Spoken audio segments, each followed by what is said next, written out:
Dari penolakan terhadap Injil itu, Yesus juga berbicara tentang penghakiman di akhir zaman. Hanya kebutaan rohani yang dapat mencegah kita dari mengenali tanda-tanda nyata akan datangnya bencana yang menanti hari penghakiman bagi mereka yang menolak untuk mengindahkan rahmat dan keselamatan Allah. Saudari-saudaraku yang terkasih, berjumpa kembali bersama saya, Inspirasiku di Antara. Renungan harian Kamis 24 November. Hari ini kita bersama seluruh gereja Katolik memperingati Santo Andreas Dung-Lac, imam dan kawan-kawan martir dari Vietnam. Semoga kita bersama keluarga, komunitas kita, selalu dalam keadaan baik, tetap sehat dan bersemangat. Marilah kita mengawali renungan kita hari ini dengan tanda kemenangan Kristus. Dalam nama Bapa dan Putra dan Roh Kudus. Amin.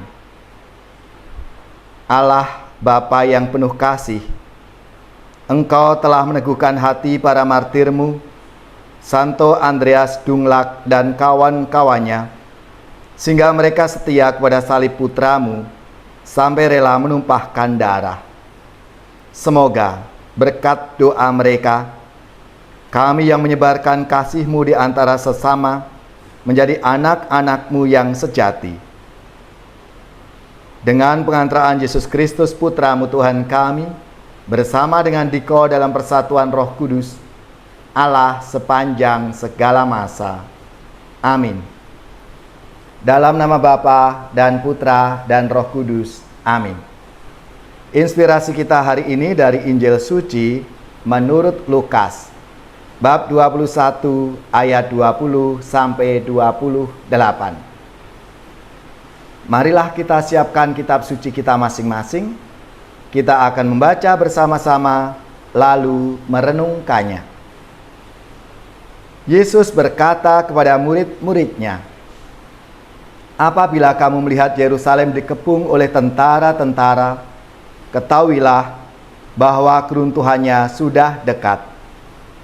Pada waktu itu, orang-orang yang berada di Yudea harus melarikan diri ke pegunungan, dan orang-orang yang berada di dalam kota harus mengungsi, dan orang-orang yang berada di pedusunan jangan masuk lagi ke dalam kota, sebab itulah masa pembalasan, di mana akan genap semua yang ada tertulis.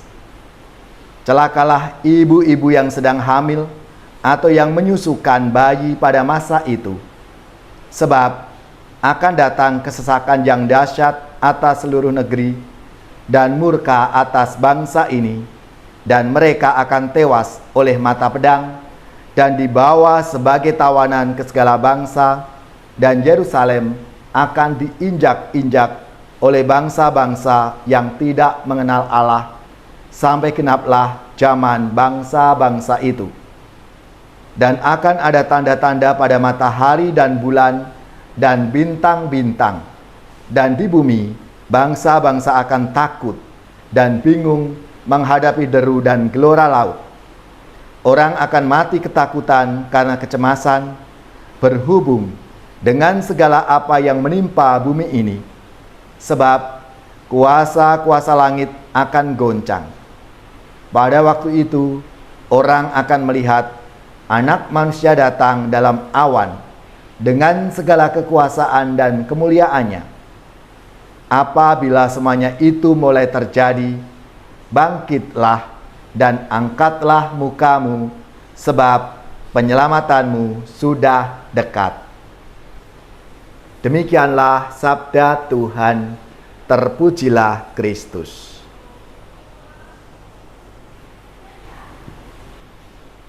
Saudari-saudaraku yang terkasih, hari ini kita bersama seluruh gereja Katolik memperingati Santo Andreas Dung-Lac, imam dan kawan-kawan martir dari Vietnam. Selamat dan profisiat untuk saudara-saudara, gereja, paroki, dan lembaga-lembaga yang pesta nama Santo Andreas. Semoga semangat dan teladan hidupnya memberi inspirasi dalam hidup dan karya pelayanan kita semua. Dalam sabda Tuhan hari ini, Yesus menubuatkan tentang runtuhnya Yerusalem dan kedatangan Anak Manusia sebagai tanda akhir zaman. Apakah kita percaya bahwa dunia seperti yang kita tahu ini akan berakhir seperti yang dinubuatkan oleh Yesus? Nubuat Yesus tentang kehancuran kota suci Yerusalem, kehancuran dunia, dan hari penghakiman terakhir bukanlah hal baru bagi bangsa Israel. Para nabi telah menubuatkan peristiwa-peristiwa ini berabad-abad sebelumnya. Sungguh, hari Tuhan datang dengan kebengisan, dengan gemas, dan dengan murka yang menyala-nyala untuk membuat bumi menjadi sunyi sepi, untuk memusnahkan orang-orang yang berdosa. Saudari-saudaraku yang terkasih, ketidakpedulian dan penolakan terhadap Injil menyebabkan kehancuran. Yesus memperingatkan kehancuran Yerusalem yang segera tiba sebagai konsekuensi dari penolakan terhadap Injil itu. Yesus juga berbicara tentang penghakiman di akhir zaman. Hanya kebutaan rohani yang dapat mencegah kita dari mengenali tanda-tanda nyata akan datangnya bencana yang menanti hari penghakiman bagi mereka yang menolak untuk mengindahkan rahmat dan keselamatan Allah.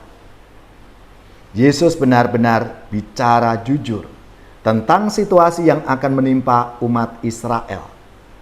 Yesus juga memberitahu murid-muridnya berapa harga dan ongkos yang harus ditanggung untuk mengikutinya.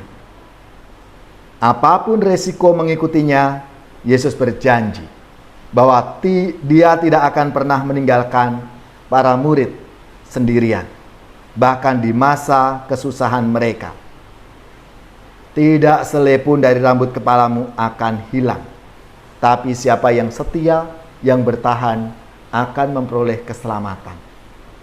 Marilah saudari-saudaraku yang terkasih, kita sudah diberi teladan oleh Santo Andreas Dunglac, imam dan kawan-kawan martir dari Vietnam. Mereka telah setia. Mereka bertahan akan iman mereka kepada Tuhan Yesus, meskipun mereka siap untuk dibunuh. Mereka tetap bertahan karena imannya kepada Tuhan Yesus. Marilah kita pun juga dipanggil untuk setia akan iman kita, meskipun banyak tantangan-tantangan, godaan-godaan yang harus kita hadapi. Kita percaya Tuhan akan membantu kita, akan membimbing kita, dan akan memberikan rahmat-Nya untuk kita semua. Ya Allah, penuhilah kami dengan rasa syukur atas karunia penebusan-Mu.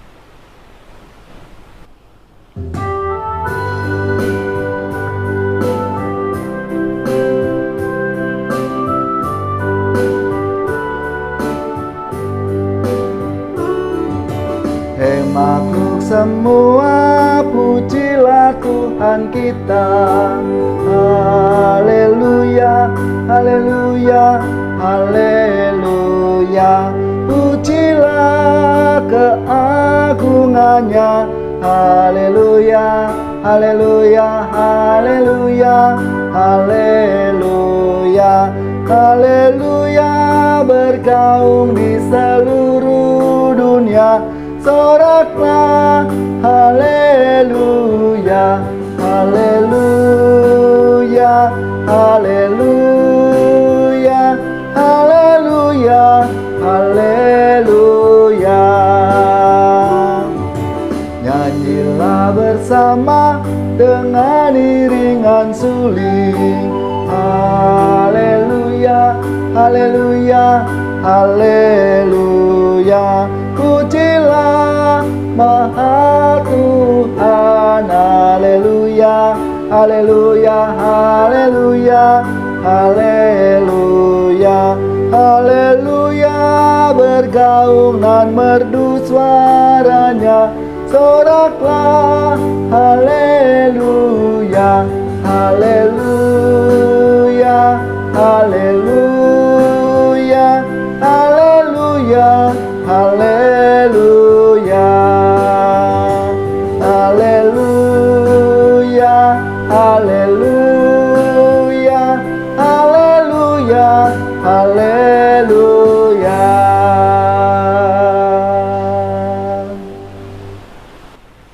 Saudari-saudaraku yang terkasih, marilah kita mengakhiri renungan kita hari ini dengan mohon berkat Tuhan. Semoga saudari-saudara sekalian, keluarga-keluarga kita, orang-orang yang kita doakan, mereka yang sakit, yang menderita, seluruh tugas, belajar, pekerjaan, usaha, serta karya pelayanan kita dibimbing, dilindungi dan diberkati oleh Allah yang Maha Kuasa, Bapa dan Putra dan Roh Kudus. Amin.